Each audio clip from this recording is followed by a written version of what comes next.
talking to a person that's living, breathing, who's been shot multiple times, that when it comes to winter, when it comes to pain, this is the life that I live, innit? Angry at the world, you're angry at God. Yeah. I'm looking and thinking, you're processing things like, boy, I know certain men that are worse than me. Yeah. Or that I've, like, did I really deserve this? Yeah. So when man say to me, yo, bro, you inspire me, or things like that, I was like, bro, I'm just being me.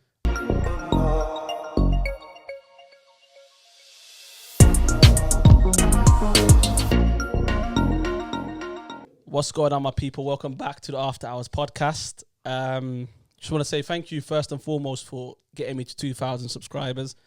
Alhamdulillah, it means a lot to me that we're touching milestones and the people are supporting. So thank you. On to the main point now. I've got a blessed brother who's given us all a reason to smile. He's given me motivation looking at his story. My brother Fids, how are you, akhi? Assalamu alaikum wa rahmatullahi wa barakatuh. Wa alaikum salam, my bro. How are you? Alhamdulillah. Good day. My guy, first and foremost, I've been chasing you for a minute. You have. I've been chasing. If you look at your DMs, it's just me. I know. It's, you know what, for a while, you know, schedules are there, then something goes wrong, then I got something else to do, and I got a workshop here, a workshop there. Yeah, no, mashallah. We'll touch on the workshops. Today, but today was the day. Oh, Qadr of Allah, man. He Qadr of Allah, you bang on. He knows the timing, man. He knows the timing. It's no better way to start 2023 than with you, I think, anyway. My brother, everyone's got... someone messaged me today on Instagram and said, my bro, I want to jump on your podcast. I know I've watched a few of your pods, and the kind of people that you're bringing on seem like they always got positive stories, and I've got a story. And I don't want to sound like braggadocious or anything, but that's not what I intended anyway. Mm-hmm. Everyone's got a story. And that's what the beginning of the podcast was always about, just to have real life conversations. And I know that you've got a story. MashaAllah, you're doing a lot at the moment. There has to be a reason for your drive. Mm-hmm. So I want to go back to your upbringing and how you grew up and where you're from, my brother. Yeah, so I'm from a few places, bro. Like, grew up in originally born in Handsworth, moved from Handsworth to Newtown for a bit, from Newtown then we moved to Hockley, from Hockley then kind of settled in Aston for a lot of years, kind of hit a certain age, like an adolescent age of like 16, and then went back to Handsworth, and then that was me, brother. That's where I kind of lived for years, went jail, young, come back out, went back to Handsworth. Okay, what, with the family, or at that point you moved on your own? Nah, on my own. I left home at 16, man. 16. Okay. Couldn't live under the regime of the Rasta household. Yeah. No, I hear that a lot. We can't do that. That's what I'm saying. But what's that like, just leaving at 16? You know what? I'd say it's a bit mad. It's because my parents were strict, innit? Mm-hmm. Proper old school Rastas. Sam and my dad was. My mum's a Rasta. And they're just like, were militant. Yeah. So it was one of those where they tried to do the best they could, innit? Of course. But obviously, sometimes the road just calls. I think sometimes when you're too strict, you're keen to find out what's out there. And I think by the age of 13, when I started to go to places like, you're probably too young for this, like Ronnie's roller rink and like Teen Splash and all them things like that. Under the age of like 16 kind of dances. Yeah. You kind of just like, rah. Yeah, man, let's get out here. Yeah, it's a different world out here. Yeah, you know what I mean? But where's the balance, though? Because they can't keep you in, because then you'll be looking outside, and they can't let you out, because then... There you go. It's hard.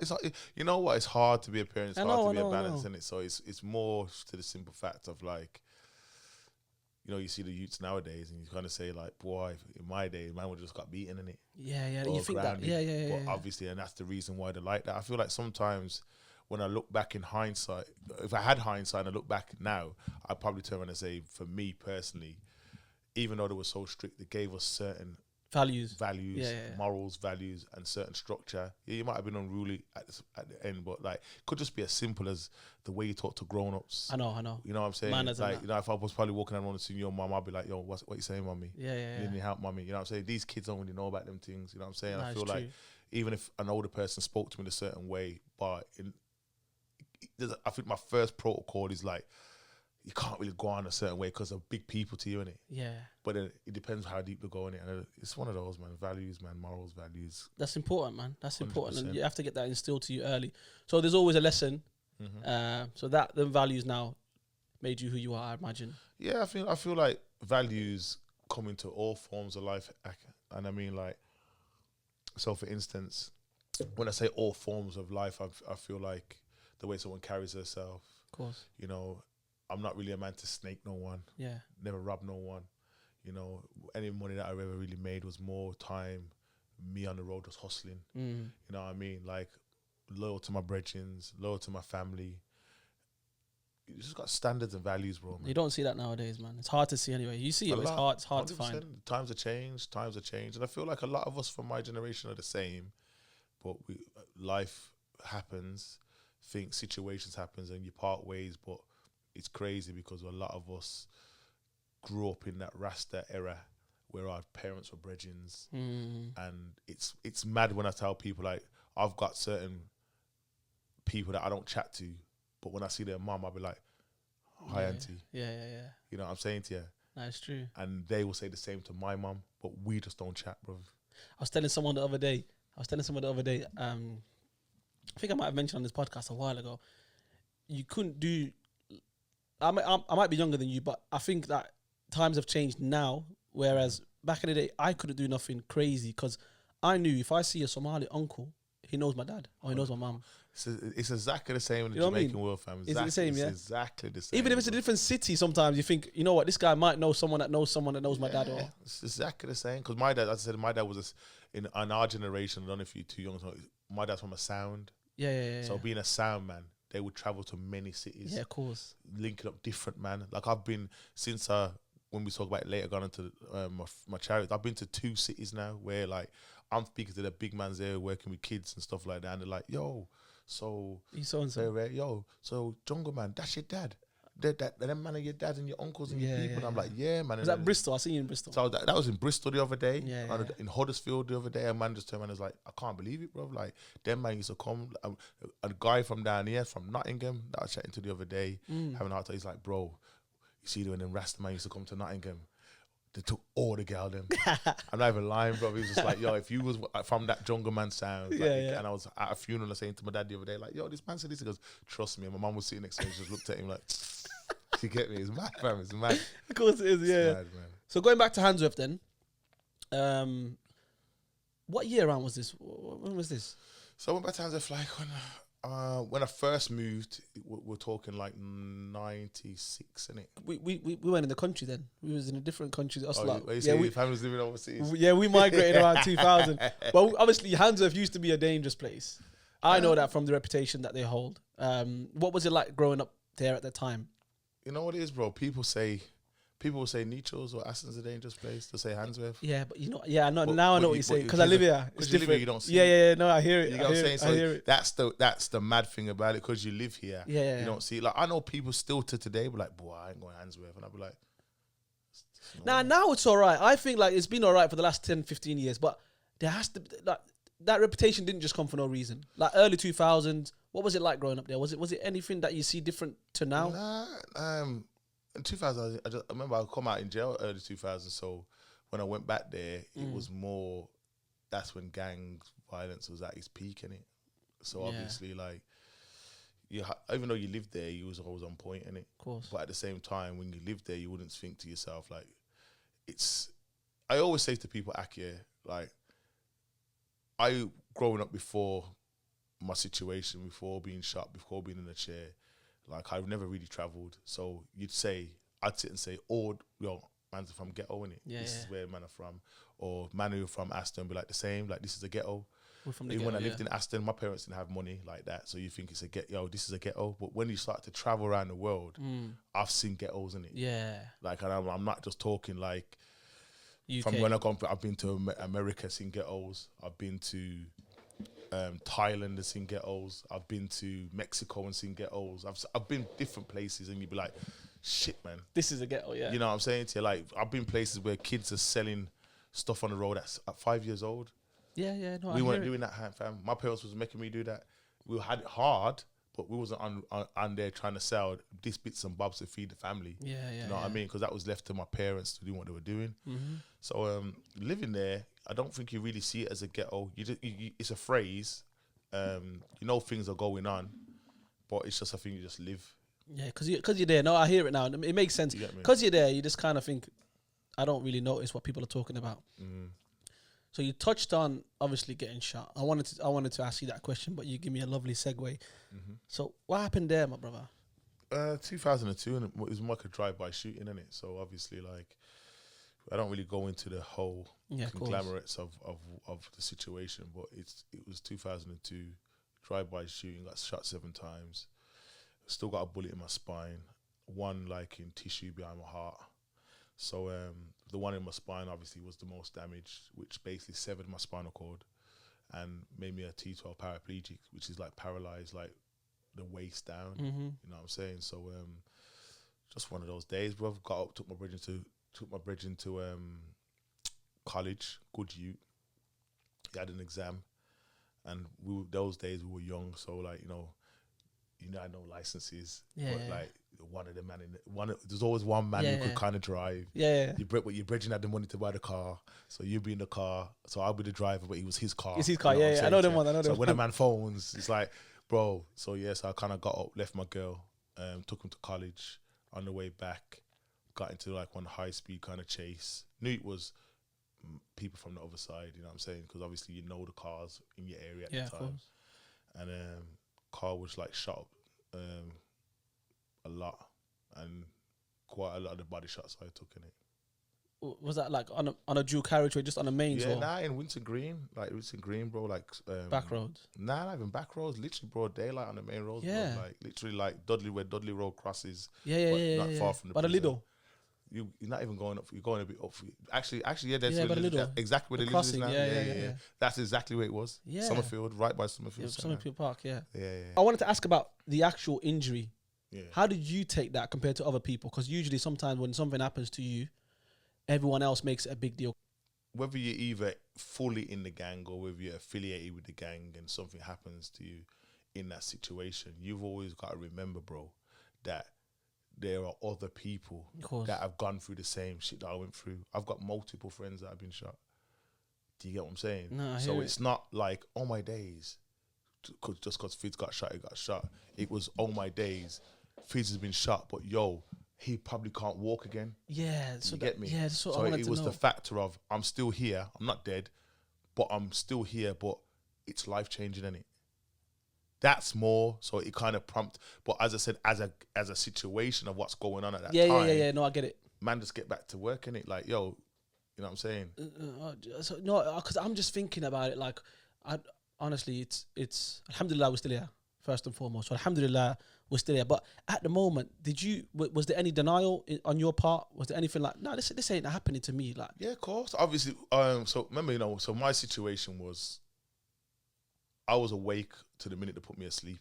Okay. So literally, like, gone through it. I can remember, like, driving, one of the bullets shattering my radius bone, where I've got a scar on a plate in my right arm, which made shot my arm off the steering wheel. I remember crashing the car. I remember getting into the ambulance. I remember the panic of like, man, jump out now. It could be mad. Yeah, it could be over. It could be over. Obviously, civilians running over. People that I came to the thing, called the ambulance. I remember being in the hospital, turning around to me and saying, I got put to sleep. I'm like, nah, I'm just fighting. Like, nah. Blood sicking up in my mask. Like, I got one of the masks on for oxygen, blood sicking into them. I'm thinking, nah, man, I can't be put to sleep, man. Man might not wake up. You can't. Yeah, I know them ones. So it's more like, you got the adrenaline in you, but then you've got obviously the panic in you, and you're just thinking, it's not a movie, but you're thinking, rah. It's just happening, yeah. It's deep, you know what I'm saying? Yeah. So I remember just going, sleeping and waking up, kind of just seeing one of my cousins and my family in front of me, and I was just like, this is a car. This is what it is. And I just went back into like a coma because I was in intensive care for about a week or so. And then when I come out of it, it was like nothing. Like you're processing what's happened, but I wasn't processing what affects emotions and stuff. Yeah, not even emotions. I would say more the effects. I'd say more like, it was only until my mom said to me, probably 2 weeks later, probably about a week or 2 weeks later, like, can you move your legs? You get me? Oh, because you thought you was going through the actual. Yeah, but at that point, I just thought, I know I've been shot. I'm going through the recovery period. I'm just lying in bed recovering. But until she said that to me, because obviously, remember, I'm strapped up. I've got the tubes on me. Yeah, I've yeah, got yeah, a yeah. catheter, so because I'm bed bound, just to help me urinate. But I'm not fitting to the point. She said, "Yo, Fids, can you move your legs?" And I'm like, "Nah." And then obviously that's where I was like, "What's going on here? Yeah, what's happening Do here? you get what I'm saying to you?" No, I hear it. And then obviously every day you get checked upon by the doctors. Then a specialist come in first, and he was just like, there's a lot of swelling on his spine. There's the bullet. You can see it lodged on the X-ray. It's damaged his spinal cord. There's a lot of swelling, but we can't really know the damage. Okay. And then obviously when another one came, that was going on for about another week and a half, and then a specialist from Africa come in. Like, who's been through like civil wars over there, seen a lot of things, and he just put my finger up on the thing, and it's like his spinal cord severed. He's never gonna walk again, and that's where it just broke, man. I can imagine, yeah. Yeah. So for about 3 weeks, it was like, you know what I'm saying to you, what's going on? Yeah. You know what Until I mean? he said it. Until he said it, and then he was just like, he just kind of gave. I think a lot of the other doctors were like, "We'll see." But he just gave me straight. Yeah. I think they didn't want to break it to you. Yeah. He's like, you never. Remember, I'm 21, bro. Yeah. So there was just like, yo, nah, he's never gonna walk again.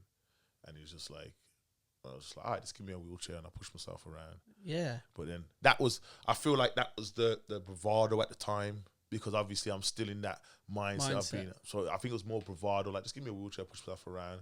But then I remember one of my cousins come, the same cousin I told you, mentioned earlier on. My older cousin from Handsworth, who's known, and he was just like, I was like, yo, cuz they said they're not gonna walk again, man. And he was just like, yo, fam, man are soldiers, innit? Like, this is what happens to a man like us. You either go jail, you either dead, or you end up like this. And he's just like, we have to be soldiers, and from here, you just gotta fix up. Man will always be your legs. You just gotta get back to basics, and just get yourself better. And then that was where I got shipped off to my spinal hospital in Wales, Oswestry. Oh, you weren't even doing it here, like the therapy and all that. Nah. Because so basically in the West Midlands, parts of Cheshire and parts of Wales, when you basically have a spinal injury, you go to there, innit? Okay. Because it's based on this jurisdiction. Yeah. So I went there, and from there, that's when my rehabilitation began. And how long was the rehabilitation? So I was there in total so I was in hospital for 7 months in total. So I was in there for just over 7 months. So I was in there for about 6 months and a bit. It's a full bird. Basically, bro. Basically in Wales with some sheeps, some manure, just stinking up the alhamdulillah, bro. But I bar one old black man. I was like the youngest black youth, but they'd never really had gun violence. Of course. You know what I'm saying? Before then. So sometimes things happen to people where it's a sign from Allah to tell them this ain't the life you need to live. So I just want to ask you, Fids, was that something that happened to you and made you see sense, or did you think, were you still in a mindset? Because remember, a mindset is not something you look back at and think, I was so silly. It's part of life. Were you still in a mindset when you come out of that, or? Yeah, it made me worse. Made me bitter. Made me worse. Made me. It's like I explained to someone the other day, like when I went through that. Remember, I've come home. And the beef's still going on. Yeah, it's kicking. It's gone. But I've gone back to my mum's house, who lives in Aston, innit? So I'm not with my brethrens. You know what I'm saying to you? Bar my cousin who will come down, or every now and then the man then will just come. You kind of like, it's kind of like alienated. So if I was in the manor, I'd be seeing the people every day. But because I'm back in Aston at my mum's, I'm now seeing people that I don't really chat to. Yeah. So it was kind of like, it was more like, it wasn't even more for me. It was more just like the fact of like, you didn't want nothing to happen at your mum's. You know what I'm saying? Because you're outside of you, you're always thinking about my mum and my dad, innit? Yeah. This is their house, this is their thing, their innocence in whatever's going on in this conglomerate of what trouble we've ever been in. So it was more those type of things. So but obviously you're bitter, innit? You're bitter. You're angry at the world in a way. Angry at the world. You're angry at God. Yeah. I'm looking and thinking, you're processing things like, boy, I know certain men that are worse than me. or that I've like, did I really deserve this? And I just feel like I had to. It was like I didn't only till fast forward 20 years now, and I said this to someone the other day again. I've only really started to process certain things. Do you get me? Oh, still. Yeah, because obviously back then I just felt like I had to fix up. Yeah, before you could process it. Yeah, and just bandage it up and just be like, yo, all right, man's got to be a soldier in it. Yeah, and obviously man can't be in a wheelchair, be allowing man to take me for no fool. Do you get what I'm saying? I hear it. Yeah. You feel like you know what I'm saying, vulnerable in a way for no reason as well. Yeah, because obviously then you probably start to think if you've ever had a problem with someone, now is their time. They can catch you. Yeah, you know what I'm saying to you? So it was more like I just created this bubble. Bubble. This armor, and just was like, yo, I ain't letting no one take the piss with me in a wheelchair, but like just zero tolerance to anything. Like man's already tried to take my life, it's not gonna allow it to do it again. Yeah. And that's more what it was, bruv. Just focus like man. that. I just thought to myself, because I never knew no one like me before this, bruv. Like now, I can name people like who have been shot or in a chair, who are functioning well, not functioning well. Yeah. But back then it was just me. Looking back as well, your mum and that, because they're really the ones that are there for you when stuff happens to you, when you think, I can't really cope with this, but alhamdulillah for them, alhamdulillah. My mum, my cousins, my brethrens, it's just certainly my brethrens. But as I said to you, I feel like when it happened, man understood in it. It was just something where I feel like, as I said, and that's how I used it, I phrased it before. It's not like other men had been shot. It wasn't. It's not norm. When I say it's normal to. It was normal that man had been shot. But it wasn't normal that it's changed a man's life now, or someone that we can actually physically used to play ball with, or go to dances with, or get gal with, or just bubble down in a club with. Like my man now can't walk. Do you get me? Yeah. So it's still something that's accessible. If I'd probably moved away, then people would probably. I remember. It's Fids. just a story. Yeah. I remember Fids, but because I didn't move away and I just kept active and I just kept around, people would just probably like, right, my man lives a good life, man. Yeah. You know what I'm saying? And when I even say active, I'm not even talking about on road doing madness. I just mean active in a way, just living my life to the fullest. You know what I'm saying? Well, that takes me back to alhamdulillah what you're doing now and all the positives. When did it change for you? When did you realize, you know what, this ain't the life I want to live? Even the bitterness and all that, and you thought, I need to change myself. When did you process that part? Bitterness. I would say, I feel like when we use the bitterness angle, I think you get to a stage where you probably look and you just think, I can't allow them man to control the narrative of my life, or whoever shot me to control the trajectory my life goes in. I think changing, like dressing back off the road and just chilling a bit more and starting to think a bit more deeper. It's when obviously I came to Islam, and obviously I've been in Islam now for about 13 years. Alhamdulillah, bro. Yeah, about 13 years. We're in 2003 now. Sorry, man. This is I usually do this, man. I usually do this. This is my thing. Yeah. Alhamdulillah, bro. Yeah, so about 13 years. But I was saying to you earlier on, it's crazy because my dad's Gambian. My granddad's Gambian. Okay. So when I was born, he wanted me to be Muslim. My dad weren't on it. As a Rasta man, he's like, hell no, I'm not on them things. What, your dad's dad? Nah, my mom's Your dad. mom's dad. Okay. So he was just like, nah. Back off, yeah. I ain't on them things. You know what I'm saying to you? So it's crazy how like... Full circle, innit? Yeah, man. But obviously I've always, like, because as I said, I had so many years growing up in Aston. Remember, like, I went to Broadway. So obviously I've always grown up around loads of Asians. Yeah. You know what I'm saying to you? Yeah. So it was like, and I remember like when I was even about 16, I was saying to my brothers, like, I went to my brothers and I was like, yo, I'm going to take my shahada and reverting. My biological brothers I'm on about, they were like, you're mad, fam. What are you going to call yourself now? Mohamed. But obviously they don't know. Yeah. You have to learn these things, yeah. And I'm like, And then I was thinking, and obviously the road still, but I was young, so the road came into place. But the thought was there already. But the thought was Yeah, there. yeah, yeah, So yeah. obviously, that's why I said to you earlier, it's mad how my granddad wanted me to be Muslim. My dad was like, nah. Then obviously when I was about 16 or 17, I was like, I might revert. And I was like, nah. And alhamdulillah, when you look now, Yeah. you know, so I think I reverted when I was about, I think I was just turned about 30. And it was like, I just felt there was a massive void act like them days.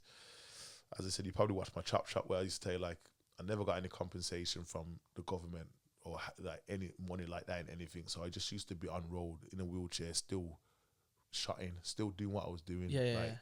Out of town, I had out of town lines, just out of town, doing what I was doing.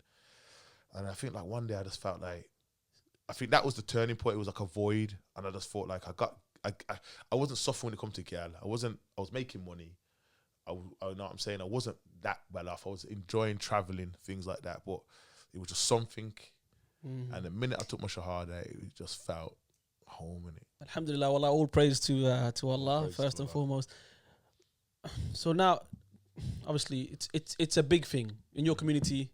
Your dad said no. What made you do it?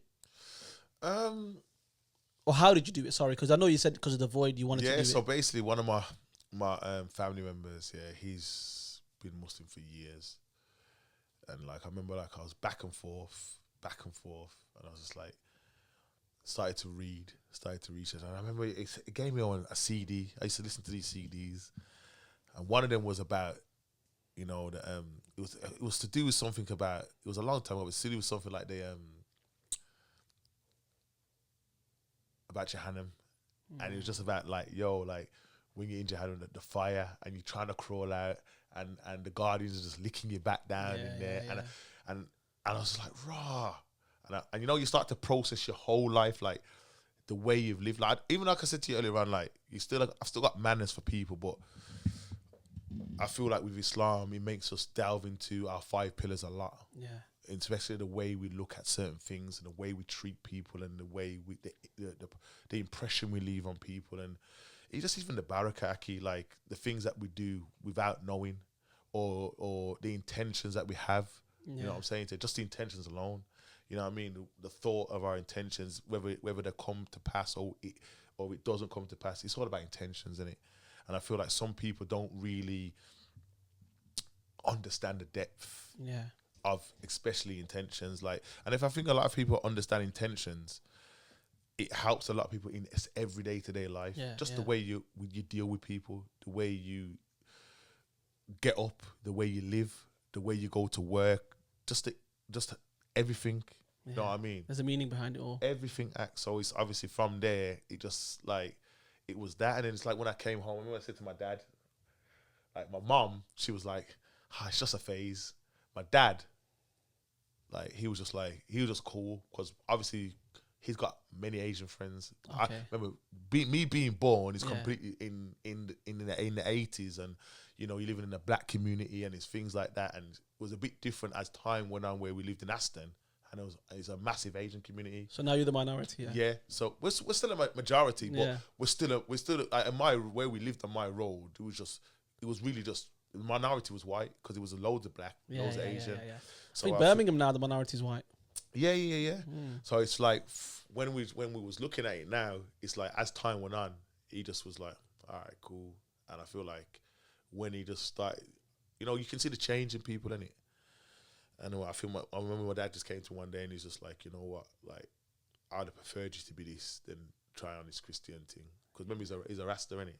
So as a Rasta man, they still appreciate Respect religions, the deen. You know what I'm saying to you? And he will watch a lot of things, and he'll watch a lot of similarities, and he will just, you know what I'm saying, and he'll just be like, yeah, man, you know, Rasta men are kind of like certain Asian man. Yeah. Or, you know, sisters, how to wrap up, like the old, like not like in my dad's generation, Rasta women would wear certain things which would look like hijab, abayas, and wrap their hair up like certain sisters. So there's certain similarities in certain ways. So he doesn't mind, man. He's just cool with it. Bar one time at Christmas, he was like, yo, have some of this turkey, because it's not halal, man. Bloody bomb back out there. Cook up this food and just give it a fish, Dad. Just give it a fish. I'm cool with the fish, man. You know what I mean? But bar that, fam, it's just like, it's cool with it, man. It's cool with it. My brothers are cool with it. My family's cool with it. They just know. And I got a few cousins now, like one of my girl cousins, like she comes to sit down with me. I got a niece comes to sit down with me. And they're just like, yo, uncle, I'm interested in Islam, man. Oh, mashallah. So alhamdulillah, you know what I'm saying? So Yeah. sometimes you just got to give the dawah back, innit? No, mashallah, man. That's good, man. So alhamdulillah, obviously, you are who you are from your past. Mm-hmm. I just wanted to ask you now how you got into your charities. Because remember, a lot of people see you on Instagram and stuff, but I wanted to ask you, what made you get into the CIC? Is that what it is? I'm a CIO. A CIO? Yeah, I'm a CIO. And what's that? Sorry, I don't really know. So a CIC is kind of like a charity, but it's not a charity. You like to have a prop. So like, I'll give you an example. Like when you see things like, you know, what's it called again? You know the teddy bear with the one eye. What's it called again? Pudsey. Yeah, the one with the one eye, and it's the sports. So you see them. You Comic see relief like, and that. Comic relief. Yeah, You'll yeah, see yeah. things like certain cancer things. They're charities. Okay. You know what I mean? Where CIC. Sorry, just so people don't. What's the CIC? So CIC, it's similar. It's like a community interest company. Community interest company. So it's similar. So with the CIC, it's like you don't have as much restrictions as a CIO. Like with a charity, it's people's money you're dealing with, and you gotta know what you're doing with that money. Yeah. Plus, they do their checks on you and everything. You can't mess 100%. about. Yeah, I can imagine. And if you're a CIC, you can't access. The doors are not open like for a CIO. Okay. You can still get funding. Yeah. But nowhere near on the level of a charity. Like when you go on the internet and you Google me now, like if I went into a building now and I was like, listen, I need some sponsorship, or I like some money towards this charity, my charity, blah blah. The first thing to do is go on the internet and type it in, and if you ain't got a charity number, they just know. So did you start from a CIC to go to a CIO, or just straight to a CIO? What's the story there? How and why? So a lot of people, like when I sit in rooms now, people are just like, you got a CIO? Like, you didn't have a CIC? I was like, nah. So basically what it was for me is I sat down with one of my boys and I was just like, I need to, like, you know, I'll give back. But I feel like sometimes when you give back, I wouldn't say you give back to the wrong causes, because a lot of causes are good causes. But I felt like I needed to give back to my spinal hospital, who had done monumental work with me on my rehabilitation. And I always say to people that part of that rehabilitation, the Fidel they see now, it started from there for the work that they done. You know what I mean? So it never stops. The work never stops there. It's always full. Yeah. Because as I don't know if you read on my page, like it's like every 4 hours somebody has a spinal injury. You know what I mean? Of some type. And so it never stops, and the work that they do is huge. And I just wanted to give back. So I sat down with one of my friends. I was like, listen, basically I want to give back. I want to raise some money for them. And he was like, yeah, well, you do your event more. Like if I do my event noir, like we'll just do something purposeful.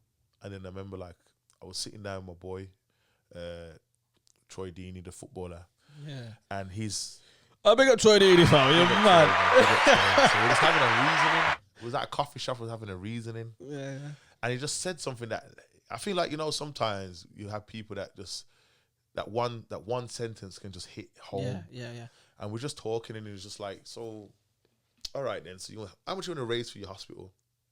Let's put you on a spot now. I'm saying, I remember he's a millionaire. It's becoming real now, yeah. Yeah, so he's like, how much you want to raise? I'm like, probably about 15, 20 grand. Humble for you, innit? Yeah, like, yeah. You know what I'm saying? And it was just like, it's good still. But it was just like, all right then, so when you raise that, you know you're dealing with the NHS, innit? And I was like, yeah. And it's like, that's not even a scratch, bro. Yeah, if you look at it like that. It's not even a scratch. He said, what you need to be doing is you should be focusing on having your award in there for your name that's there for the work that you do to the day you die. He's like you should be thinking about every year.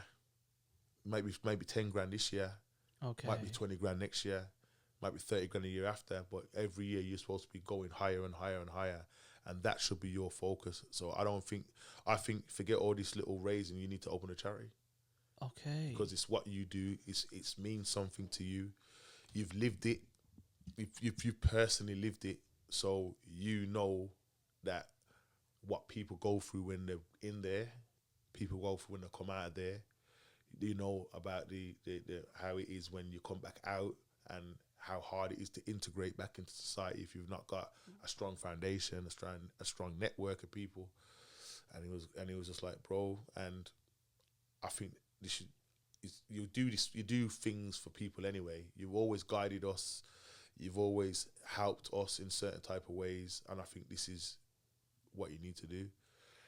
And I went back to my brethren who I was doing. He was like, freaking hell, man, that's long, man. And I was just like, bro, if you're not gonna do it with me, I'll just do it myself. And then I sat down with him. I just planned it out. Just like, you know what, we're just gonna do it in 2 separate entities. We're gonna do 4 phases of fundraising, and then at the end of the 4 phases of fun, so we're gonna start in March, and then by June, we're gonna finish it off with like a gala. When was this? When around was this? So I started it in March last year, and then the gala was in June last year. Last year as well, yeah. Yeah, and it's like I say to people all the time. You know, sometimes have you ever been in them situations, Aki, when you think like sometimes you just don't see what other people see. Yeah. You know what I'm saying? Now I've got friends and cousins who have said to me for years, and I just like, I'm just me, innit? Like I don't. So for instance, I don't get up every day and go to the gym to train. Yeah. To inspire other people. Yeah, you I just just do go your to thing, the gym yeah. to train. I don't have no carers or take the easy way out. I live alone. I do what I'm doing, and I don't do all them things to inspire other people. I do it to keep my independence and do it for me. Do you know what I mean? Yeah. So when man say to me, "Yo, bro, you inspire me," or things like that, I was like, "Bro, I'm just being me." I'll tell you something funny. I'll tell you something funny. The other day I went to pray, yeah, me and my son, and then I seen a couple of 15-year-olds. Big up them, man, because I know they watch. They're surrounded, man. I was thinking, what's going on here, man? Because it's a busy Friday. You don't know what's going on, and they were like, yo. They're like, yo, you proper inspire me, and I was thinking, I mean, I don't think I inspire my son yet. Like, what are you talking about? Nah, I'm in year 9. I'm in year 10. I'm doing my GCSEs, and then I'm gonna start a podcast like yours. I'm thinking, do you know? I don't even know what I'm doing. I ain't got a clue what I'm doing. So it kind of fits into what you said now. Yeah. Some man fumble to greatness, bro. Well, yeah. Not all greatness is planned. You know. I don't think it's planned. Yeah, the greatest things are not planned. Exactly, and it goes back to what we was talking about. Everything, if it doesn't work, maybe some people haven't got work ethic, and it's not that. Allah might have gave you the position, but your work ethic might not be up there. But sometimes it just doesn't work because it's the qadr of Allah. Yeah. And He knows best. So you might be doing that. Your podcast might be inspiring others. Yeah. That young boy might start a podcast, but really and truly, it's not in the plan for Allah. Innit? Allah knows His plan. Yeah. He knows that, bro. That podcast ain't really for you. This is what I need you to be doing, because this is why you're gonna benefit the ummah. Do you know what I'm saying to you? That makes sense. That's Simple beautiful. thing. You're gonna get sick of this, you know. You're gonna get sick and tired of this. Yeah. So obviously, I feel like when you get onto that level of understanding your creator, it's easier just to take things in a stride. Yeah. I'm not gonna say you're never gonna get peed off. Never gonna say that you're not gonna have a bad day. Something's not gonna go right. You might have a little temper. You probably have to just have a bit of sabah and calm yourself down. But when it comes to hindsight, and I said it in my speech over there, like, if I had the power of hindsight when I got shot, all those years that I was still doing badness, what I knew now. But then it probably wouldn't have hit home. Exactly. Like now. So Allah knows timing. He knows the duration. I don't know how long I'm going to live. I could start this charity act and I could die in the next 2 years. And it might take my brother or someone else to carry on and take it to different heights. I don't know, because we've seen it many times. But this is going back to what Troy Deeney said about the legacy. And that's what rather than a one-time payment. Is legacy. So, and obviously you got to understand, for us and a lot of people who are not in Islam don't understand that. To me, why it pushes me so hard is because remember this is our barakah. Yeah. This is for our Akira, this is it's not for them, it's for me. So whatever I leave behind benefits me. Yeah, in the afterlife. In the afterlife. So to me, I don't look at it like it's humbling that I inspire people. Like when I started the journey, the amount of messages I got, bro. Some of them were heartbreaking, and it was heartbreaking for the simple fact of because I hadn't gone through that. Do you get what I'm saying to you? Like my structure, my foundation, my brothers, my mum, my dad, my cousins, my friends. I hadn't been through what some of these people have gone through, bro. Yeah. You know what I mean? I've had messages where a man's just like, bro, and he's alhamdulillah is doing way better now. We talk about so much stuff, but when you've had that accident, when you've come from that world of walking and you are lying there on the bed, you think your life's over. And one of the most heartbreaking guys that I speak to regular was just like, bro, if this don't work for me, it don't gets better in 18 months, I want to commit suicide. And I'm like, nah, man, there's more to life, but they don't know it. Yeah. So you've got to be the show bridge. it. Yeah. You get what I'm saying to you? And just show them that there's so much you can do and there's so much you can do in this situation. It's not going to be as fast paced as it used to be. It's like I feel like my situation here gave me patience. Maybe I needed patience. Maybe Allah knew that. Yeah. You know what I'm saying? Maybe only He knew if I needed Sabbath. Not me. I might have just thought I was just living life normally, but you might have thought you're moving too fast. You might be in jail with certain other man, doing how many 35 years with certain of your friends you got.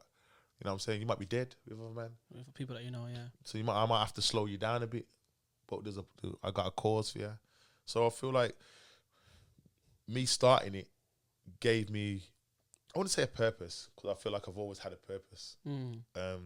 Not always, but when I came to Islam, you start to develop your purpose, if you know what I mean. Yeah. But I feel like it gave me a direction. Wow, beautiful. To push that purpose. Yeah. Because as I said, I was only doing things for me. You get me? So as I said, when I get up to go gym, I just do it for me. If it's inspiring someone, whether they're able-bodied or disabled, that's down to you. Yeah. But now, when people message me, so I go to the gym, how do you train? Okay, there we go. Do you get me? I don't really do weights no more like that. I train in the Tibetan training. I train in intervals. I train in less reps, light weights, not loads of reps. So about heart rates, because I don't walk, I burn less calories than you. Okay. Do you get me? So now you're learning you're teaching other people things. Yeah. Do you know what I'm saying to you? Sometimes eating. People have asked me like where to go on holiday, because obviously one the same guy I spoke to the other day. He's like, bro, you go on holiday. I was like, I've traveled this world from third world countries to uptown Miami to Las Vegas to LA. I've done it all. And he was just like, so how do you do it? Okay. And I'm just like, yo, bro, like, because you can't walk on, I have to break it down to him. You got to get on an ambi lift. Then you got to get on an aisle chair. And it's like, so I can fly then. See, he probably didn't know. Yeah, so now that's beautiful. That is. You get what I'm saying? Yeah. So forget even a charity that you started. That's charity anyway. Yeah, 100%. That's already a charity, mashallah, man. 100%. But as I said, with the charity side, bro, it's more creating a hub to give back, to help people through this situation, give them a structure, give them a community. You know what I'm saying to you? Because like you got to look at it like when you're feeling down, we can just go mosque in it. Yeah. Chill with a couple of brothers. Yeah. You get what I'm saying to you? Yeah. Go for a food after mosque, pray after mosque. It is that's your community. Yeah. You know what I mean? I've got friends outside of that, but I'm saying like, you know, sometimes when you sit with the brothers, like when certain things come, when Ramadan comes, like I remember like because Christmas, I was at the winter conferences. Oh, beautiful! You get what I'm saying? Yeah. So obviously I'm with the brothers, but same kind of aspect, like to give to people in wheelchairs or spinal injuries, like. So I'm having a shit day today, or I don't know what to do. Like, how do I cope? Or, you know, next week I'm gonna go to this workshop where I'm with other disabled people, because I just try and integrate what I do into them. So we were chatting earlier on about when you said about More Life, which is one of my brunches I've been doing for 5 years. Yeah, talk to me about that. That's beautiful as well. So regarding with my charity, I'll use that same element within my charity to create a social gathering or surrounding for people in wheelchairs and their family to come and integrate with other people on a brunch sitting. No one does it. But for wheelchair people, because you don't get out of the house, who are not really comfortable or don't social. really have confidence. Yeah, lost their social side. Lost their, you know what I'm saying, their social aspect in certain things. It gets them out of the house to integrate with other people, and they can just bounce off each other, and they just don't feel alone. Yeah. You know what I mean? So there's so many arms to my charity, but it's crazy because when you used to. I've always had businesses in the last probably 10 years. So when I came off road and tried to do better and make halal money and stuff like that. But when you come off road, nothing's really on your time. It's not, is it? See, when you're on road and you're doing what you're doing, I can get up. I want to go and lick some sales. I've got to drop this here and it's all on my time. Yeah. When you start getting into this corporate world, it's on their time. It's on their time. You got to make sure you're patterned. Yeah. So they can pattern everything else. Yeah. All right then. So obviously, like, I'm just building as it speaks. So as I said, I'm charitable status now. Took me 3 months to get a charity bank account. It's how deep it is, fam. Like, so all these checks you got to go through. Yeah. So I kind of set that January now is where I start my workshops. And so when you say workshops, is that going to schools or going to different organisations to talk to workshops, them? I do go to schools. Like, but as I said, you was asking me earlier on, and I said, like, so basically I have two. So I have my CIO business charity, and you're breaking. I've got my Strength to Smile, which is where I work in the community with kids. So, like, for instance, like young kids who are coming from gangs, who basically, like, they get put on those orders. Yeah. Where if they mess up, they go back to jail. So through my boy Craig Pickney. I big up Craig Pickney, man. Yeah, Craig Pickney. He's a legend. Yeah, that's my boy, man. I'm watching him as well, man. He's a top guy. Craig Pickney's my boy. So through him, we just go to collaborate and go to workshops and just integrate with the kids, man. And just I do one of my workshops with them. I do a workshop called the Ripple Effect. So I use an analogy of like a pond, and if you throw a stone in the pond, that's your action, but all those ripples outside of it are the consequences of your actions. So, it's very interesting because when I sit there with the kids, like, raw. Because I was breaking it down to one of them the other day, and I was like, let me ask you a question, Your brethren is a good brethren. He just goes to work, he does nothing, but he's your brethren. You go down the road, you book up on your up. You expect your brethren to jump in, really, innit? And he's like, yeah, of course, fam. I can't leave. But if he runs off, you're going to try and move to him after that. And he's like, yeah, man. But you don't ever thought that maybe brethren's not about that life. But you don't think that at that age. Yeah, at that age, he's just not right about that life. Like, he just wants to go to work, and it's that. But now your brethren's jumped in to back you because he feels that pressure. When he sees the mutes again then now he's ups. And he never, ever, ever was in problems with nobody. If they stab your brethren, if they shoot your brethren and your brethren dies, who do you think that's on? That's a sad reality of life, It's really you, because you were the catalyst. That started it all. Instead of just accepting him for who he was, isn't it? It's a sad reality of life at the moment. So you can it's an analogy that many people can understand. That's why a lot of the kids probably think, wow, it's not that difficult. We used to have people tell us things that we couldn't understand or comprehend till about university. But this is... Plus, it's reality, isn't it? Yeah. The reality is that I feel like for years people used to ask me to do talks with kids. Even before the charity? Yeah. But I just feel like, nah. Because I was still living a certain type of life. I feel like a hypocrite. When you just feel like, what's the point of telling them? I can't go and tell you. I can't talk to them, yeah. And at the end of a tether, I do the same thing. Imagine they see you doing that. Imagine they know about you doing whatever.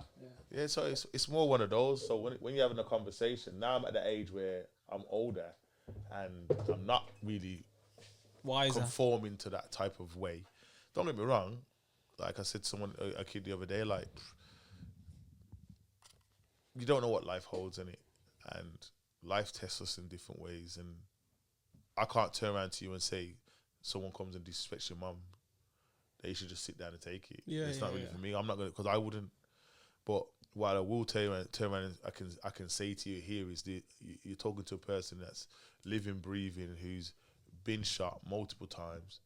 That when it comes to winter, when it comes to pain, this is the life that I live in it. Like, obviously, it affects me internally in many different ways, and this is just the reality of that life, innit?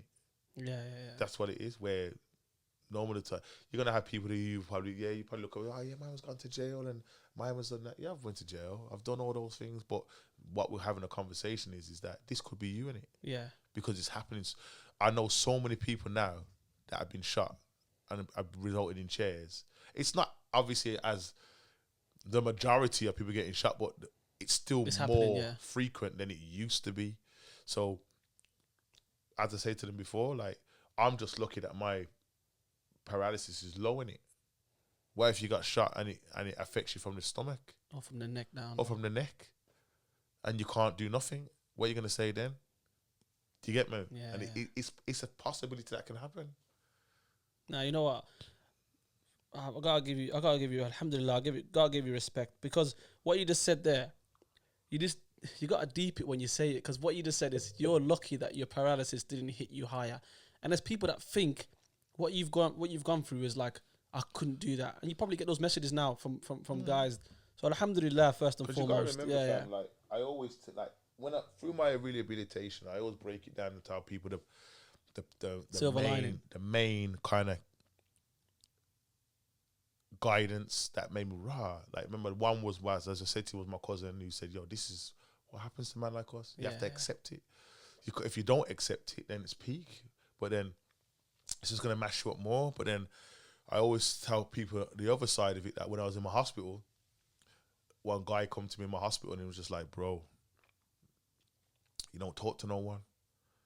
You don't integrate. You don't talk. And I'm like, and he's talking to you. Yeah, he's telling you that. He's talking to me. So when I went, as I said, I was young, so I went in there, but I wouldn't chat to no one.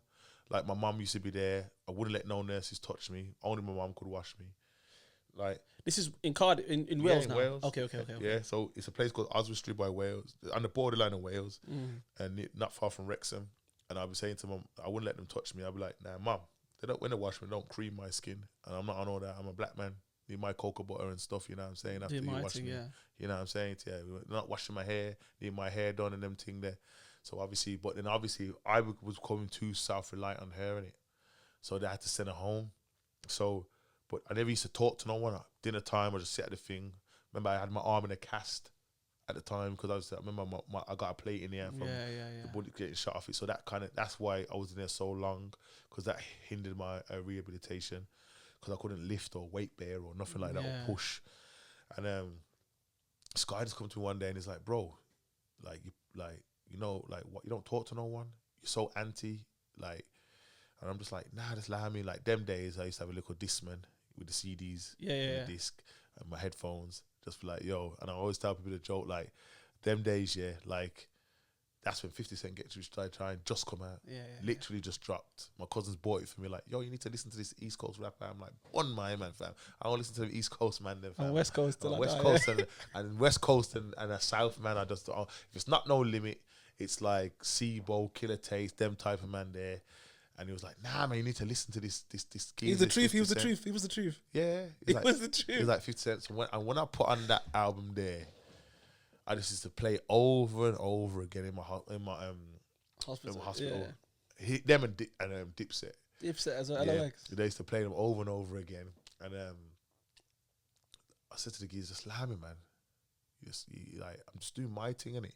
Like, I'm trying to process my own thing. Yeah, leave me alone. You're interrupting my process, man. You know what I'm saying? My stage of trying to get back to where he was just like, you know what you need to do tomorrow? You don't have to talk to me again. He's just like, get up, just go around this ward, and then you know what you'll see. And then I got up the next day to go to physio and that. And I went around the ward, and I was the best off act. Yeah. That's what I'm saying. And that's how mad it was. I was the best off, like, people from their neck, people from the top of their chest couldn't really move their arms. Like, I could still do loads of things compared to them. And that was another pivoting point. That made me was like, yo. And I remember, like, after that day, I used to get up I used to push myself to the shop. I used to go around the ward because a lot of them were older than me. As I said, I was young. I'd go around the ward. I'd just say, "You need anything? I'm going to the shop." I'd push myself up this in the hospital's a shop up like a little hill. Push myself slowly up the shop. Go and get a paper. Go and get this. Go and get that. Go back down. Probably drop it off to certain people. Sit down. Read to the woman who was paralyzed from the neck while her husband went back to get changed. It was all mad, bruv, man. And those are the things that made me appreciate that. Yo, it could have been worse. You get me? Yeah. No, alhamdulillah. So now I wanted to ask you, Fids, what's Breaking Barriers? Is that another charity or is that just a different program? Breaking Barriers is my CIO. Is that what it's called then? Yeah. Breaking Barriers is my charity called CIO. And the Strength to Smile? That's my business that I do work with the kids. That's the so workshops with the kids, yeah. Because alhamdulillah, bro, I'm going to give you one of these claps in a bit because I've seen you all over Instagram getting awards. So talk to me about these awards, my bro. Don't be humble, bro. Don't be humble. You know what? It's raw surreal, you know, brother. Is it? It's surreal, man. In a year? Was that all in a year? All in a year. Not even a year. Probably in about 9-10 months. It's Big surreal, up you, bro. Man. Nah, mashallah, bro. It's surreal. All praises to Allah, man. Alhamdulillah, yeah. All praises to Allah. Alhamdulillah. Trust me, when I got nominated, I was just like, this is happening, yeah. Yeah. And it's like rah. So I got nominated for one first. What's the actual award? So I got nominated for the Black-owned Birmingham. And? Black-owned business Birmingham. That was Inspirational Person of the Year. And then I won, a month later, I won for the MBCC. That was most Role Model of the Year. I knew that. I just wanted you to say it. Big up you, bro. Mashallah, bro. Role Model of the Year. And it was just... well deserved, man. Well deserved. Man was taking the same stage as man like Lenny Henry. Yeah. Man like Trevor McDonald. Oh, because they're from... Yeah. Man, they were getting Lifetime Achiever Awards. Denise Lewis, like... It was... You know what, fam? It was humbling. Like, I had people come after me, like, when I done my speech, like... had to prepare a speech and all that. Ashley Kane's wife. Kind of free. I didn't even prepare it. I didn't think I was going to win it. So I just kind of freestyled it. Nah. Oh, wallah, okay, freestyled. I didn't think I was going to win it. And when I won it, I was just like, rah. And people come to me after, like, quite a lot of people, man. Ashley Kane's wife for their charity, because they was in one charity for Azaleas. Oh, yeah. Denise Lewis, the runner. And it's just inspiring, man. People just like, bro, just like, brother, you need to keep doing what you do. Yeah, that stuff there keeps you. No one talks about what you talk about. It's so unique. It's so like heartbreaking, but it's so unique. It's like, because you would have never. I don't think, like, even when you see, give you an example, when you see people talk about mental health, big right now, isn't it? It is, and everyone talks about mental health, but like, I don't, like, for me, I don't think in a diverse community like ourselves, as black people or Asian people, just minorities, we're very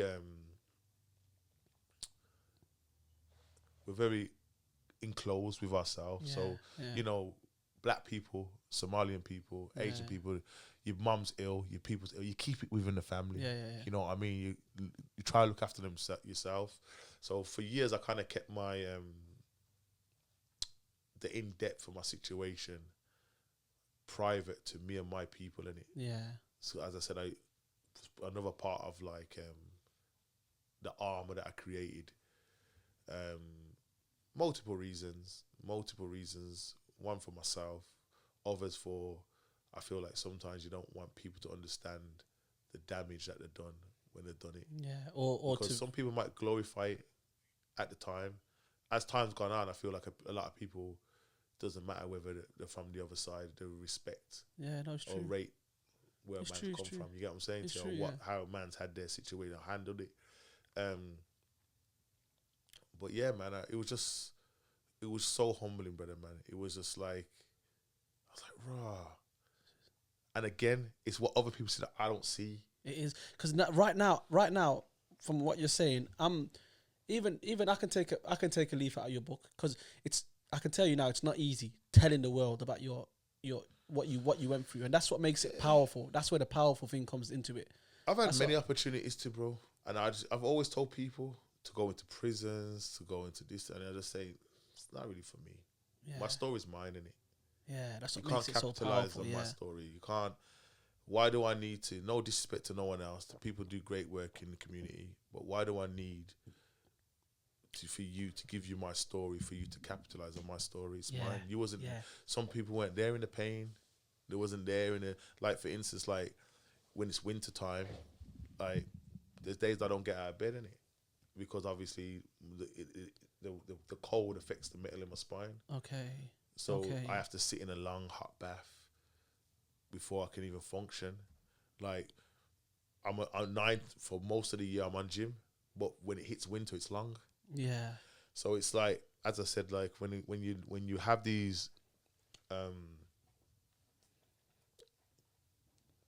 conversations with people and you start to open up, it's one of those things where you think to yourself, you know what? But you don't understand how much benefit it gives people. Yeah. Yeah. But it's Sometimes we can be selfish with your story with and our your past. story. Yeah. You know what I mean? And it's for your sanity, but then it could help so many people in it. So it makes it powerful. That's why these people, and you see sometimes some people that have gone through the worst things, lost so many people in a war. They're the ones that get so many great people telling them what you're doing is amazing and powerful, because you're not seeing it, but what you're doing is so powerful, and that's where the strength comes into to tell your story to a bunch of people you don't know. That's why I called my other business Strength to Smile, because Yeah. that was the meaning behind it. So when I done my documentary and I gave it that. Is it out? Is it out, the documentary? Yeah, on YouTube. Strength to Smile, and I'm a Breaking Barriers. I'll put the link in the description. Yeah, below. Yeah. So my thing, the Strength to Smile, that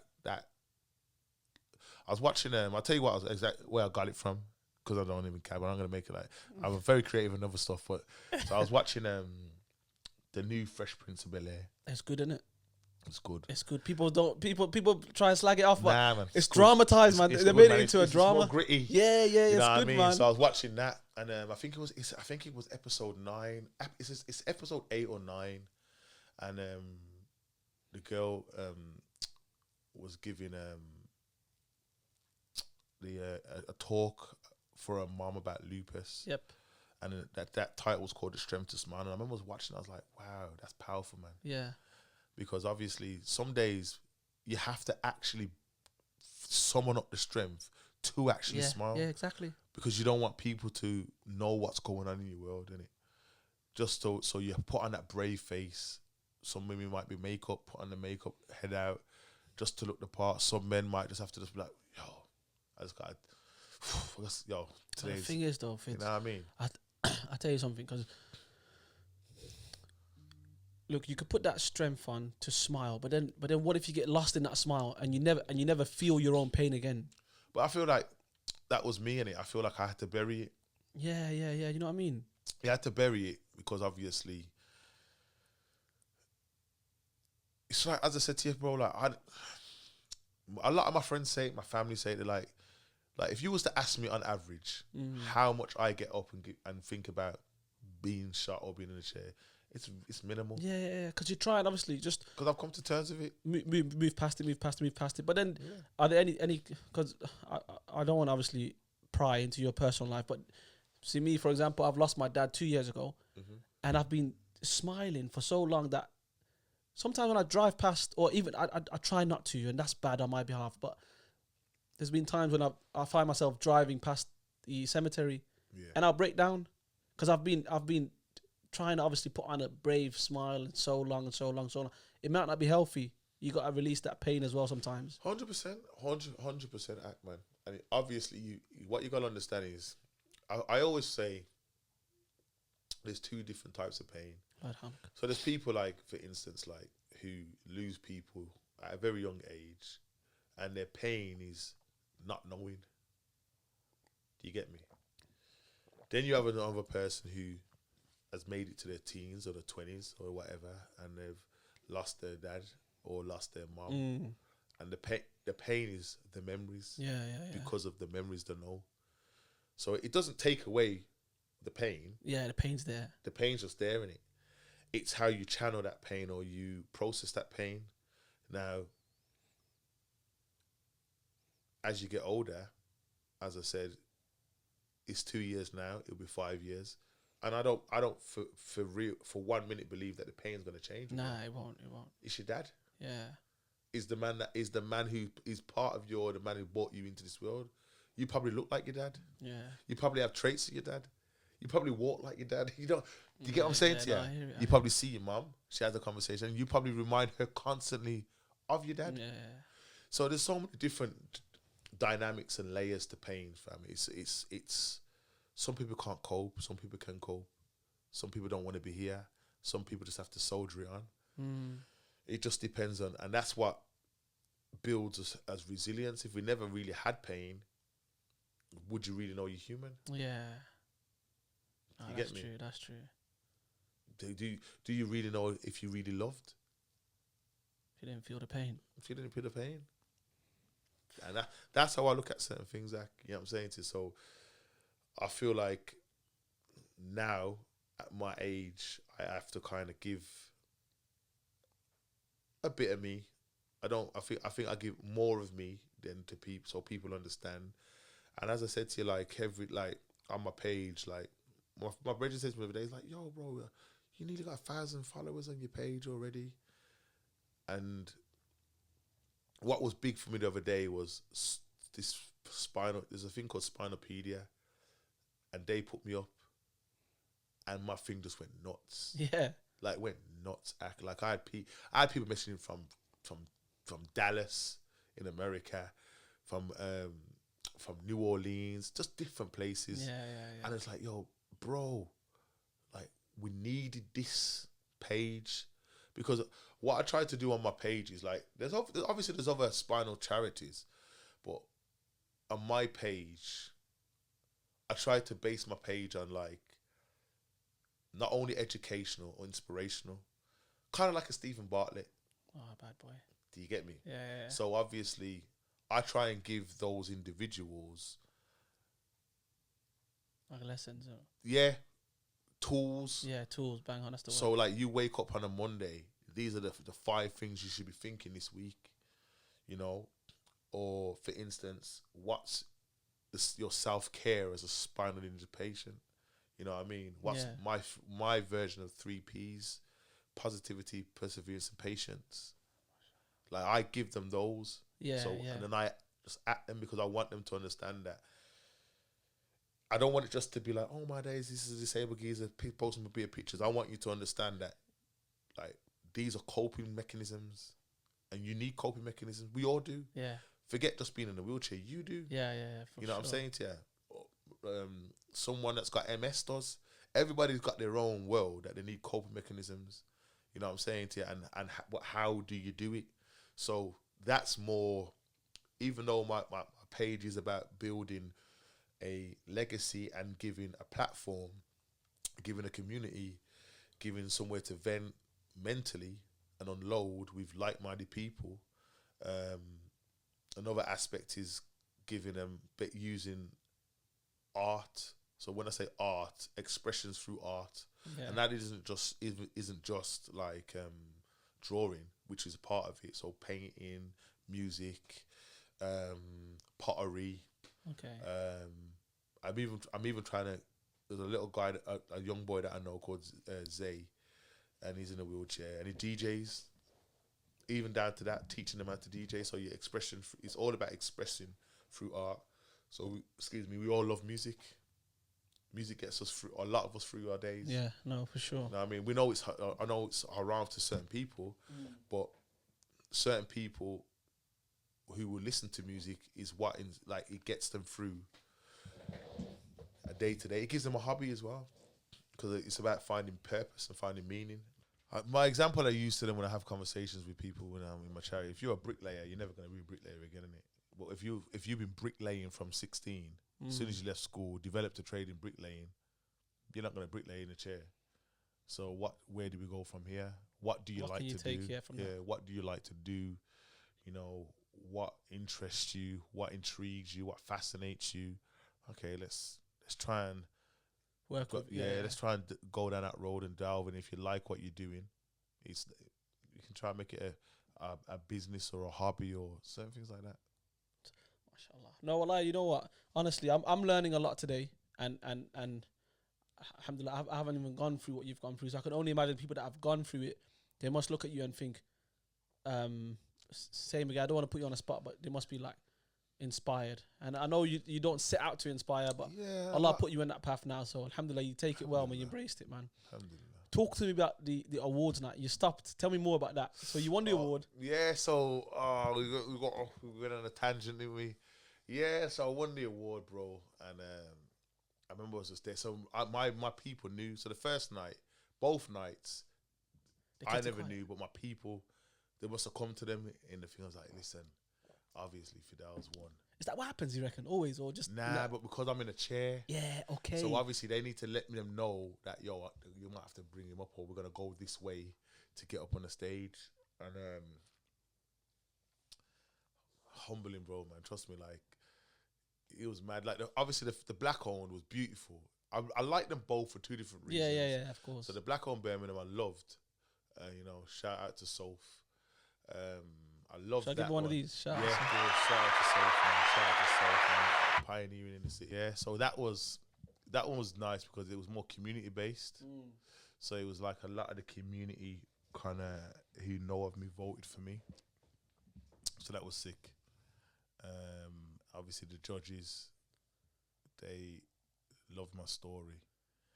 And then the NBCC, now that was more corporate. So it was beautiful being on a platform with so much people doing certain things nationally. You know what I'm saying to you? Yeah. And a lot of corporate people in the place, which allowed them to understand and showcase that, okay, what's this about now? You know what I'm saying to you? Yeah. So both different, loved them for both different reasons. And you know what I'm saying? NBC, shout out to True Power, man. Because obviously sometimes like when you're having, as I said again, some people can see what you don't see in it. And yeah, bro, humbling, man. And they're at my mum and dad's right now. It's all nicely shiny and polished. Yeah. You know what I'm saying? So hopefully, inshallah, this year, add a few more to that. Man. Yeah, more strides, man. More strides, more steps. Just trying to show everyone what it's about, man. Alhamdulillah, man. Alhamdulillah. Fidel, it's been lovely talking with you. Honestly, you too, Aki, Keem told me when you get Fidel on, you'll have one of the best conversations, and he wasn't lying. Alhamdulillah. Look, don't try and be humble, bro. MashaAllah. I'm glad we had this conversation today. It's not gonna end on the podcast, bro. I'm gonna be ringing off your phone 24/7 now. Nah, man, we can listen. So it is what it is now. You're gonna have to get. We're connected now, man. Block me now, bro. Nah. Don't even. You know what? You don't need to, man. Obviously, life is life, and we don't know. As I said again, fam, we don't have the power of hindsight, so we don't know what's around the corner. And obviously, I'm at the age that I'm at now, bro. But my biggest term is that it doesn't matter how old you are, you should never be too humble to sit at the feet of people and learn and listen and understand. Like if we want to learn about Deen, we sit with our imam, or we have to conferences and sit with scholars. Yeah, and it's just exactly the same in life. Like when I came into this game, like as I said to you, to do what I had to do, like Craig Pitney, my other cousin Nathan Dennis Skipper, they were just like, yo. I just sat with them and it was just mind blowing. Yeah, I can imagine. Because sometimes a lot of people have been in it longer than you, so you could have a podcast, bro, and be doing it for years. If I'm going to start a podcast now, why wouldn't I listen to? Yeah. No, I'm like that with anything as well. It's true. Or the, because you could save me a lot of time and energy. And money. Yeah, no, it's true. No, don't get these mics. I bought them in the start, man. You might as well get these mics. It's a better quality. Yeah. Or you know what? If this cameras works for me better for the shoots. You know what I'm saying? Or how many cameras you need to capture the right moments, or all them things, bro. Yeah, no, you're right. You know what I mean? So that's how I kind of live my life at the minute. Alhamdulillah. No, that's the best way. That's the best way to live. Fids, I'm gonna ask you a question I always ask my guests, and that is, what is the best advice that you've ever been given? Best advice I've ever been given. Try and write that down so I don't forget. Put you on the spot a little bit, innit? I'm 42 soon, bro. Like I've been given a lot of advice. You don't look a day over 25, bro. No, that's what the ladies say. Hey! But yeah, I'd say just be true to yourself. Be true to yourself because tomorrow's not promised. That's just for me anyway. And the reason why I say that is because a lot of people live nowadays not in their truth. And then tomorrow, they make so many mistakes today that tomorrow they can't come back from it. Yeah. So if you're just a geek, bro, just be a geek. Yeah, there's nothing wrong with that. Yeah, I'm wrong with that, man. I said to some kids the other day, at one of my workshops, I was like, even the baddest man were geeks, you know. Yeah. The baddest man used to probably sit in their house and watch Power Rangers like everybody else, or wrestling. Yeah. Or some type of cartoon or something. We're all geeks, man. So don't get it confused. So just be true to yourself, act, man. Because Allah knows best. Allah sees all in it. Yeah. So that's just how I live my life now. Guys, thanks a lot for watching. This has been Fidel, Fids. You'll catch him on Insta. Shout out all my Instagram is at Breaking Barriers, BHA. So like breaking with no G, so it's BREAKIN Barriers, BHAM Birmingham. Then go to YouTube, sign onto my page, Breaking Barriers as well. And I'll put it all here. I'll put it all above your head. I'll fly it above your head, all of them. Yeah, if you want to know a bit more about spinal injuries, watch my mini documentary, The Strength to Smile. And on Twitter, I don't really deal with Twitter, but on LinkedIn, it's just Fidel Thompson. My guy. Yeah. My guy, Fidel man. Thompson. Man. Thank you, man. This has been Fids. I hope you learned something today because I've definitely took some gems. I'm going to be filling up my notebook for the next guest. Thanks a lot for watching. This has been After Hours. I am truly indebted to all of you guys. Thanks a lot, man. Boom. Fids. My guy, man. Jazakallah. Why, okay, man. Shukran. Jazakallah, Exactly the same way. We got it done, man. We got it done. Alhamdulillah. I'm going to upload it now. I'll show you how you look.